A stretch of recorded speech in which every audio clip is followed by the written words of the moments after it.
Bueno, para habilitar las opciones de desarrollador o modo desarrollador en este OPPO A38, vamos a ingresar a los ajustes del equipo.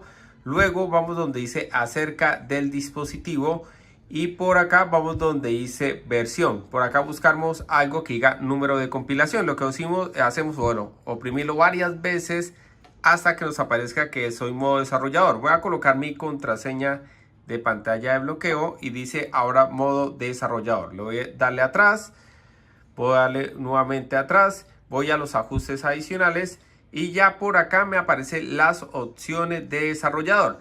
Si se dan cuenta, por acá puedo habilitar de todo. Una de las que más me gusta, que no afecta para nada al sistema operativo, por acá se llama escala de animación. Esto es lo que da la sensación de que el equipo anda mucho más rápido. Básicamente para eso funciona y para muchas cosas más.